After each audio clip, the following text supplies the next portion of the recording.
नमस्कार, मैं हूं दीपक चौरसिया। रात के 9 बजने वाले हैं और खोज खबर में वक्त है खबर देने का और खबर लेने का। और आज इस खास शो में हम उठाएंगे ये सवाल कि क्या सीएए के खिलाफ विरोध की आवाज एक सोची समझी रणनीति और साजिश का हिस्सा है। आखिर किसके इशारे पर सीएए के खिलाफ हुए प्रदर्शन हिंसात्मक हुए, और इससे भी बड़ी बात ये कि क्या देश की सबसे बड़ी पंचायत में पीएम मोदी के भरोसे के बाद भी सीएए विरोधियों की आंखें खुलेंगी। क्या सीएए को लेकर फैलाया गया भ्रम खत्म होगा और क्या शाहीन बाग से कोई सुलह का रास्ता निकल सकेगा। करेंगे बहस, लेकिन सबसे पहले सुनिए प्रधानमंत्री नरेंद्र मोदी को संसद में राष्ट्रपति के अभिभाषण पर धन्यवाद प्रस्ताव के दौरान पीएम मोदी ने आज कांग्रेस समेत पूरे विपक्ष को आड़े हाथों लिया। पीएम ने देश को यह बताया कि आखिर क्यों यह कानून जरूरी है और विपक्ष को नसीहत दी कि वो मुस्लिमों को भड़काना बंद करे।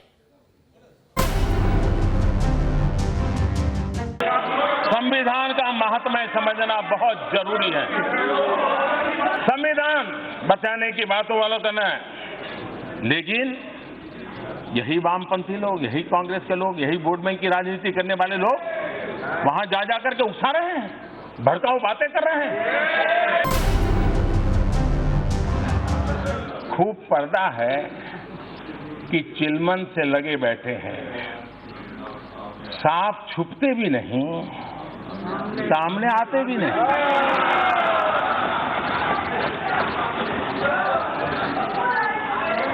पब्लिक सब जानती है, सब समझती है।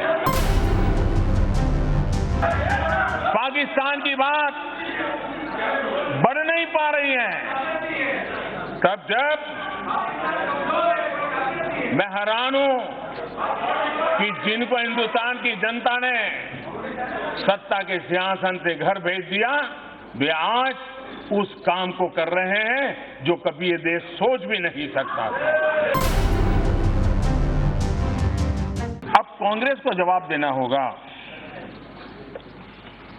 नेहरू जैसे इतने बड़े सेक्युलर, नेहरू जैसे इतने बड़े महान विचारक, इतने बड़े विजनरी और आपके लिए सब कुछ, उन्होंने उस समय वहां की माइनॉरिटी के बजाय सारे नागरिक ऐसा शब्द प्रयोग क्यों नहीं किया?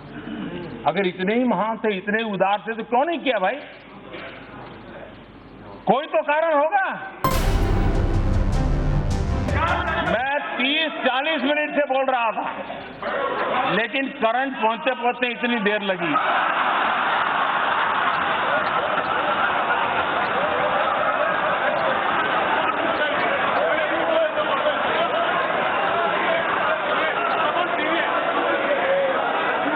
बहुत सी ट्यूबलाइट का ऐसा ही होता है।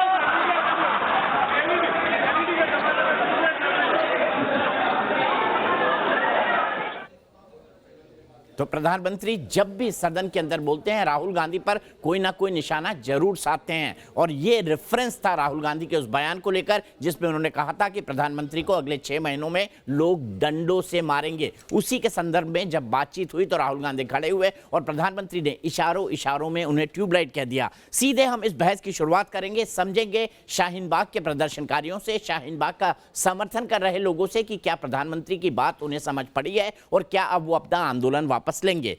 साथ ही साथ हम बात करेंगे कि इस तमाम मुद्दे का दिल्ली के चुनाव पर क्या असर पड़ेगा, क्योंकि दिल्ली में वोटिंग होना है शनिवार के दिन और आज गुरुवार हो चुका है। सिर्फ एक दिन 24 घंटे का वक्त बाकी है, कल का दिन बाकी है। परसों सुबह से वहां वोटिंग की प्रक्रिया शुरू हो जाएगी। इसी पर बहस करने के लिए हमारे साथ कई सारे खास मेहमान हैं। हमारे साथ मौलाना अंसार रजा हैं जो कि चेयरमैन है गरीब नवाज फाउंडेशन के, सुशील पंडित जी हैं जो कि रूट्स इन कश्मीर से जुड़े हुए हैं, शुभी खान हमारे साथ हैं जो कि एक इस्लामिक स्कॉलर हैं, हम उनका इंतजार कर रहे हैं, आने ही वाली होंगी वो। हमारे साथ नीतू डबास हैं जो कि स्पोक्स पर्सन है भारतीय जनता पार्टी की, तहसीन पूनावाला है कांग्रेस के समर्थक हैं गेस्ट, और इसके अलावा प्रीति मेनन है हमारे साथ स्पोक्स पर्सन आपकी। तहसीन, सबसे पहले मैं आपसे ये जानना चाहूंगा, वाकई क्या राहुल गांधी को चीजों को समझने में वक्त लगता है? जैसे प्रधानमंत्री ने तो इशारों इशारों में आज उनको ट्यूबलाइट कह दिया।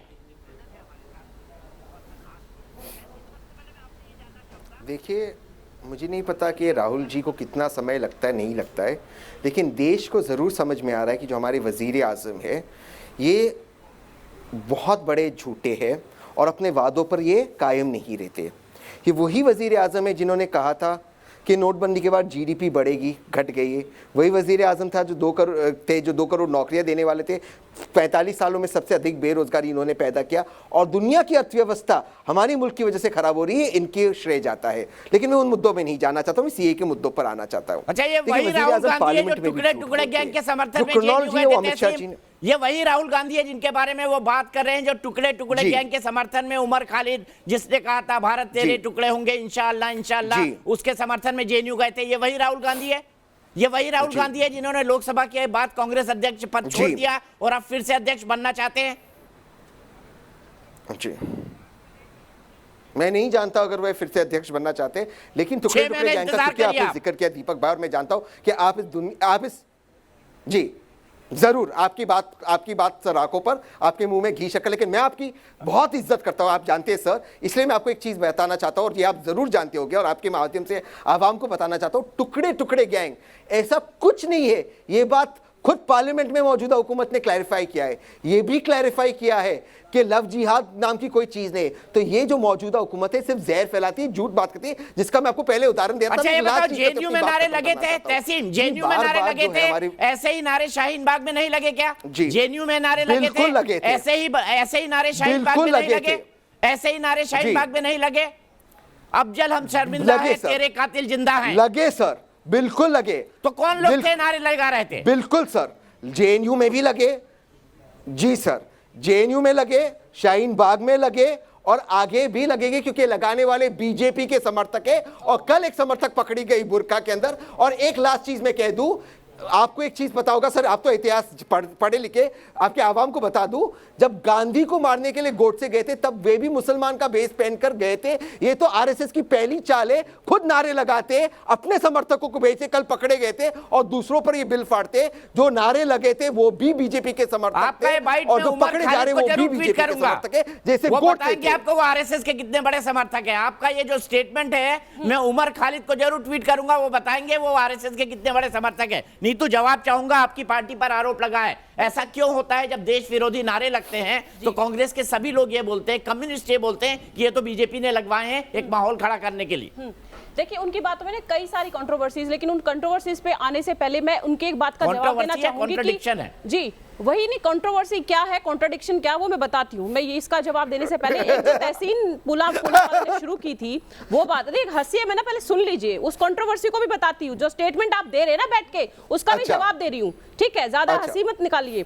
पहली बात उन्होंने कहा कि रोजगार की बात करने के लिए बेस पहनकर गए थे। अगर आपकी लोगों की नीयत इतनी अच्छी रोजगार के अच्छे मुद्दों पर बात करने की, तो पहले दिन इस देश ने आपका पूरे सभी सांसदों का नजरिया देख लेता। जब देश की फाइनेंस मिनिस्टर खड़ी हुई थी और वो प्रेजेंट करने के लिए बात आंकड़ों के साथ खड़ी हुई थी, लेकिन आप लोग हाथ पर पट्टी बांधकर आपके सभी सांसदों पर पहुंचे थे। तो देश में आप मुद्दों पर बात करने के लिए कितने गंभीर है वो तो पूरा देश जानता है।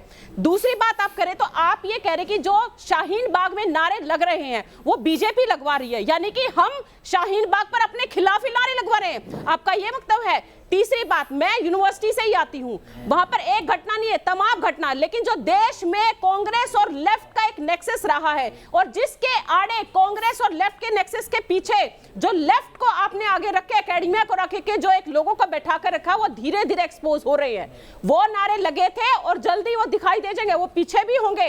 बोल रहे कि अरविंद केजरीवाल नाम के जो दिल्ली में आदमी बैठे, उन्होंने आज तक वो आगे प्रूव नहीं करने दिया, नहीं तो धीरे धीरे वो दिख जाएगा। आप कह रहे कि शाहीन बाग में नारे लगे, जिन्ना आजादी के नारे लगे, उनकी बात करें, हम लोग अपने देश के अपने इसके लिए अपनी सरकार के खिलाफ नारे लगवाएंगे? क्या कंट्रोवर्सी और कॉन्ट्राडिक्टरी बातें करते हैं, पहले आप देखने की बात क्या है कि बुद्धि पे ट्यूबलाइट नहीं है आज लोगों की। समस्या ये है कि देश लगते कुछ भी कह देते हैं और उसके बाद जवाब दीजिए, एक लाइन पे जवाब दीजिए, एक ही लाइन में। मैं जरूर मानता हूं आपकी बात, शायद उमर खालिद ने नारे लगाए होंगे, शायद शिरजिल इमाम ने नारे लगाए। शायद क्यों बोल रहे हैं आप?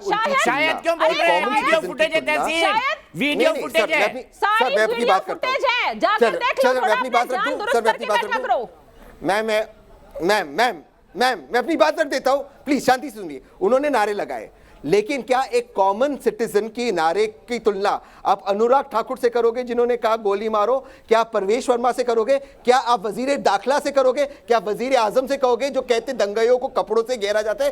क्यों वजीर आजम इतने जोर से बटन दबाओ कि सारी स्कूलों में लाइट नहीं जले? क्यों वजीर दाखिला कहते हैं इतने जोर से बटन दबाओ कि शाहीन बाग में मेरे सवाल का जवाब नहीं दिया। प्रधानमंत्री ने राहुल गांधी को ट्यूबलाइट कहा। क्या आप भी मानते हैं कि राहुल को चीजों को समझने में देर लगती है? देश जानना चाहता है, बड़े नजदीकी है उनके। सर मैं नहीं जानता अगर उन्होंने राहुल जी को ट्यूबलाइट का, लेकिन अगर ट्यूबलाइट का तो कम से कम राहुल गांधी लाइट तो दे रहे इस देश को। जो व्यक्ति देश को अंधेर में ले जा रहा है, रिवर्स गियर में ले जा रहा है, जो इस व्यक्ति के कारण हमारी मीडिया रैंकिंग गिर गई है, पासपोर्ट की रैंकिंग गिर गई है, उस व्यक्ति से अच्छा तो ट्यूबलाइट है। कम से कम इस देश को रोशनी तो दे रहा है, राह तो दिखा रहा है। वो पहला व्यक्ति था जो कहा था नोटबंदी इस देश की अर्थव्यवस्था को बर्बाद करेगा, सबने उसको देशद्रोही कहा। आज उसकी बात सच्ची साबित हुई है, आज उसकी बात सच्ची साबित हुई। लेकिन तैसे में एक बात कहना चाहूंगा, वफादारी हो तो ऐसी करंट भले से देर में पहुंचे, लेकिन आप ये कहेंगे कि आदमी रोशनी दे रहा है। कोई बात नहीं प्रीति, मैं सीधे आपके पास जाऊंगा। प्रीति, मैं आपसे जानना चाहूंगा कि क्या कारण है कि अरविंद केजरीवाल ने आज टाइम्स ऑफ इंडिया में एक बड़ा इंटरव्यू देकर कहा कि मैं तो कट्टर देशभक्त हूं, लेकिन जो लोग नारे लगाते हैं अफजल हम शर्मिंदा हैं, तेरे खातिर जिंदा हैं, अफजल का एक्स्ट्रा कॉन्स्टिट्यूशनल किलिंग हुआ है, भारत तेरे टुकड़े होंगे इंशाअल्लाह इंशाअल्लाह, उनके जो केस की अप्रूवल की फाइल है उसको 3 साल तक साइन करने का उनको वक्त नहीं मिलता। ये कैसी देशभक्ति है? ये कैसा कट्टर देश प्रेम है? इसके लिए अगर एक हमारे खाटी भाषा का हिंदी शब्द का इस्तेमाल किया जाए तो इसे विशुद्ध रूप से दोगलापन कहेंगे। सर भाषा तो बहुत ही नीचे स्तर की चल रही है आज दिल्ली में, तो आप कुछ भी इस्तेमाल कर सकते हैं। हमारे जो होम मिनिस्टर हैं वो बोलते हैं यहाँ करंट लगेगा, अनुराग ठाकुर जी केंद्रीय मंत्री हैं वो बोलते हैं गोली मारो, कोई और बोलता है कि यहाँ पे आतंकवादी हैं, एक इलेक्टेड चीफ मिनिस्टर। तो भाषा की तो मेरे को मतलब इतना दुख है कि आज कैसी भाषा इस्तेमाल की जा रही है। आप जो भी बोलेंगे अच्छा ही लगेगा, अच्छा ही सुंदर भाषा ही लगेगी। मैं आपको बताना चाहूंगी, आपके दर्शकों को भी बताना चाहूंगी कि कन्हैया की जो फाइल थी, माफ कीजिए कन्हैया की फाइल की मैं बात ही नहीं कर रहा हूँ, 3 साल लगाए चार्जशीट फाइल करने। माफ कीजिएगा प्रीति जी, आपने मेरे सवाल नहीं सुना। अगर कन्हैया की चार्जशीट फाइलें थी, सुन लीजिए प्रीति जी, सवाल सुन लीजिए। कन्हैया की फाइल के साथ साथ उमर खालिद की भी फाइल है, जिसने वहां पर वो नारा लगाया था रिकॉर्ड पर। अनिर्बान बैनर्जी की भी फाइल है, और साथ में उनकी एक साथी लड़की की भी फाइल है जिसका नाम मुझसे मिस आउट हो रहा है। लेकिन मुझे बताइए, उस फाइल को देश के कट्टर देशभक्त मुख्यमंत्री अरविंद केजरीवाल 2 साल से अपने ऑफिस में सजा कर क्यों बैठे हैं? सीधा जवाब दीजिएगा, घुमाइएगा बात। यही देशभक्ति है? सीधा जवाब यह है कि ये सरासर झूठ है। देश के कट्टर, अभी मुझे जवाब देने दीजिए दीपक भाई, सुनिए। देश के कट्टर गृह मंत्री, कट्टर देशभक्त गृह मंत्री, होम मिनिस्टर से पूछा जाए कि अगर ये लोग देश के दुश्मन हैं और देश का टुकड़ा टुकड़ा करना चाहते हैं, इनकी दिल्ली पुलिस ने 3 साल क्यों लगाए चार्जशीट फाइल करने में? मैडम कोई 3 साल नहीं लगे, 3 साल से तो आपके यहाँ पर पड़ी हुई है फाइल, 3 साल से आपके यहाँ पड़ी हुई है। फैक्ट चेक कर लीजिए, आप चाहें तो रिसर्च निकाल लीजिए।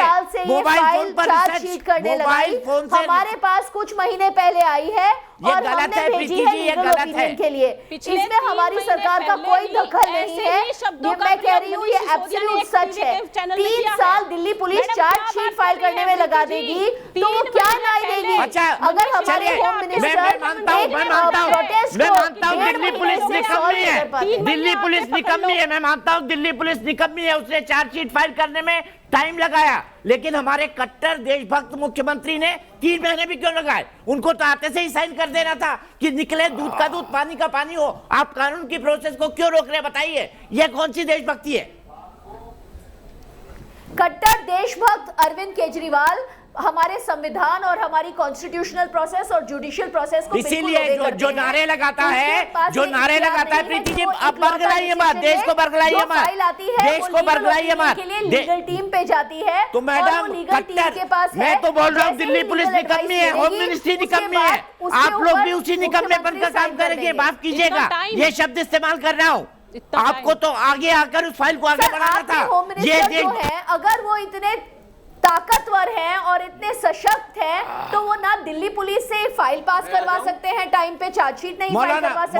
मौलाना साहब जवाब दीजिए, क्या आप घुमा रही है? समझ आपका जवाब सुन के समझ आ गया है आपकी कट्टर देशभक्त पार्टी के पास इस सवाल का जवाब नहीं है कि भारत तेरे टुकड़े करने वाले आदमी के खिलाफ आप फाइल दबाकर क्यों बैठे हैं? मौलाना साहब जवाब दीजिए। अभी सरासर झूठ है ये बात, ये इल्जाम बेबुनियाद है। आप किसी और पे जाने से पहले वापस मेरा मौलाना जी जवाब दीजिए। आपको वक्त दे दिया मैंने, 3 मिनट वक्त दे दिया अपनी पॉइंट को एक्सप्लेन करने का। मौलाना साहब जवाब दीजिए, मैं फिर इफ्रा पे बच जाऊंगा। लीगल ओपिनियन के लिए गई है। इनकी आवाज बंद कर। अभी मैंने प्राइम मिनिस्टर साहब को सुना, वो दिन भर हो गया, आज 2 मरतबा बोले, राज्यसभा में भी बोले, लोकसभा में भी बोले, लफ्ज लगभग वही थे, सिर्फ शेर बदले हुए थे। और अभी आपने नीतू जी को भी सुनवा दिया। इस सादगी पे कौन ना मर जाए खुदा, लड़ते हैं और हाथ में तलवार भी नहीं। ये हुआ है आज पूरे दिन भर। मैं एक बात नहीं समझ पा रहा हूँ दीपक जी, परसों दिल्ली में वोटिंग होनी है, आज एक एक झुग्गी में 242 या 240 मेंबर ऑफ पार्लियामेंट को सुनाया जाएगा एक आदमी के मुकाबले में, जो उस आदमी से किस तरह से दिल्ली की सरकार बचानी है। शाहीन बाग है, मान लिया मैंने, शाहीन बाग में बुर्का पहन करके आरएसएस जा रही है, बीजेपी के लोग जा रहे हैं, जाकर के पाकिस्तान जिंदाबाद के नारे लगाते हैं या जो भी सवाल करते हैं, वहाँ की ख़वातीन से परेशान हैं। मोदी जी ने सफाई दे दी, एनआरसी पे सफाई हो गई, CAA पे सफाई हो गई। अब मैं आपके चैनल के माध्यम से और नीतू जी के माध्यम से एक बात देश के प्रधानमंत्री से कहना चाहता हूं कि मेरे देश के चहीते प्रधानमंत्री, मैं आपकी बहुत इज्जत करता हूं और देश के मुसलमानों से कहता हूं कि बहैसियत प्रधानमंत्री लोग मोदी की इज्जत करें, कोई बेअदबी वाला कोई ऐसा जुमला ना बोले जो संविधान के खिलाफ जाए, चूंकि वो संवैधानिक पद पर बैठे हुए। लेकिन मैं उनसे इतना कहना चाहता हूं कि मोदी जी, अब भाषण आपका पार्लियामेंट में हो गया दोनों जगह, अब आप एक काम कीजिए कि एक टीम बुलाइए शाहीन बाग से, जो टीम मर्दों में ना हो, जो ज़ईफा औरतें बैठी हुई हैं उनकी एक टीम। मौलाना साहब, सरकार द्वारा ये प्रस्ताव 7 दिन पहले दिया जा चुका है, क्यों ना नहीं गया? मैं रविशंकर प्रसाद का ट्वीट दिखा दूं, रविशंकर प्रसाद का ट्वीट दिखा दूं आपको, दिखा दूं।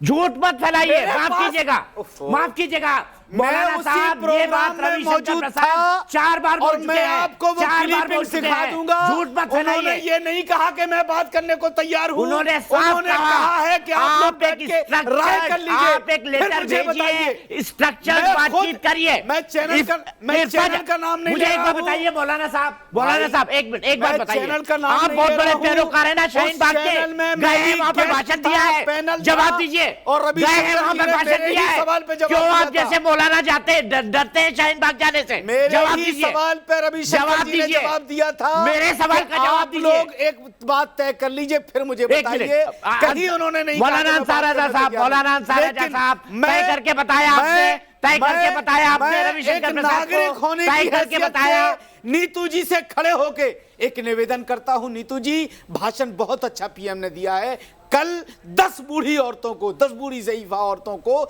शाहीन बाग से बुला ले और उनसे पूछे कि माँ तुम मेरी माँ के बराबर हो, क्या दर्द है तुम्हें? सीए के पास पूछ ले। मैं दर्द के लिए आगे बढ़ता हूँ। सुशील पंडित जी, इतना सा मसला है, सुशील पंडित जी, बहुत बड़ा मसला है। अगली एक नीतू में आप क्या चाहूंगा, अगली 8 फिल्म में मौलाना अंसार रज़ा को लेना, क्योंकि बड़े कन्विंसिंग ढंग से झूठ बोल लेते हैं ये। मौलाना सुशील जी बताइए कि मौलाना अंसार रज़ा, झूठ बोलूं, मौलाना साजिद रशीदी, ये तमाम लोग, मौलाना साहब मुझे बड़ी खुशी होती है, नहीं हूं जो झूठ बोलूं, मुझे बड़ी खुशी होती, मुझे बड़ी खुशी होती कि आप शाहीन बाग जाते, वहां तकरीर करते और मैं आपको लाइव दिखाता, लेकिन आप जैसे मौलाना की शाहीन बाग जाने की हिम्मत नहीं है, आप जैसे मौलाना की शाहीन बाग जाने की हिम्मत नहीं है। सुशील भाई, मैं आपसे जानना चाहूंगा क्यों हिम्मत नहीं है मौलाना साहब जैसे मौलानाओं की?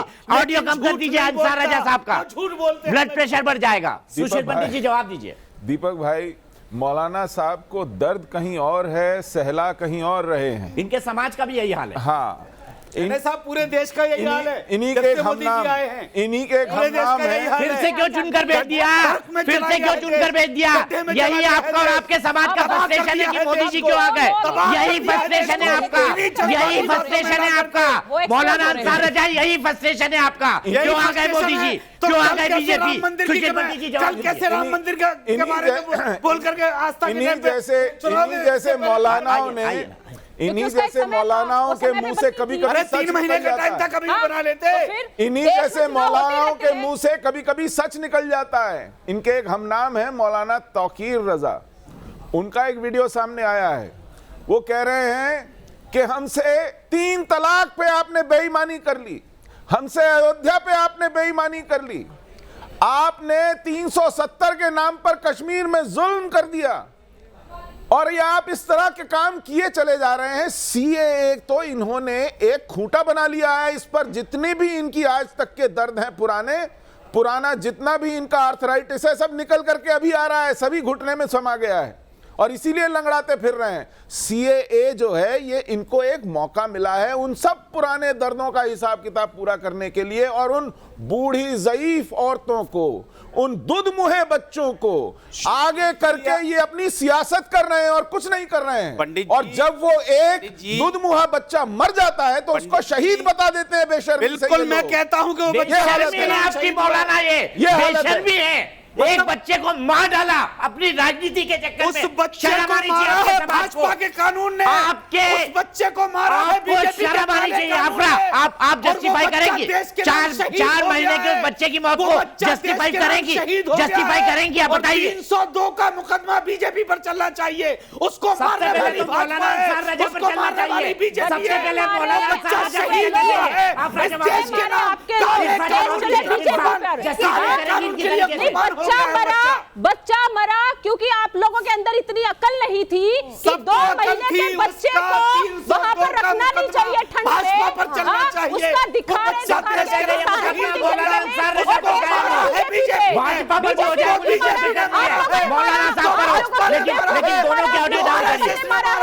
उसको अमित शाह ने मारा है। देखिए एक सेकंड, देखिए मुझे उस बच्चे के मरने का बहुत दुख है, मुझे उन 30 से ज्यादा बच्चे मरने का भी दुख है जो असम के डिटेंशन सेंटर्स में मरे हैं। आप लोग पूरी तरह गलत है, ये कोई फर्क नहीं है। मैं भी पुरानी आदत है, बहुत पुरानी आदत है। कोई भी आप, मैं एक सेकंड, आप मुझे बोलने नहीं दे रहे। मैं अभी आपके डिबेट में 19 मिनट बाद बोल रही हूँ और मैं एक ब्रेक ले रहा हूँ आपके बाद। ब्रेक के बाद अगर तथ्य है तो निकाल कर मुझे दीजिए, मैं आपकी बात को पूरे तथ्यों के साथ टेलीविजन पर रखूंगा। लेकिन चलते चलते मैं कहना चाहता हूं, राम मंदिर बन रहा है लेकिन मौलाना साहब के पेट में दर्द हो रहा है। एक बड़ा फेमस गाना है बॉलीवुड फिल्म का, वो गाना है तुझे मिर्ची लगे तो मैं क्या करूं, याद करिएगा उसको। ब्रेक के बाद लौट के आते हैं मौलाना साहब, इसी पर बात करूंगा।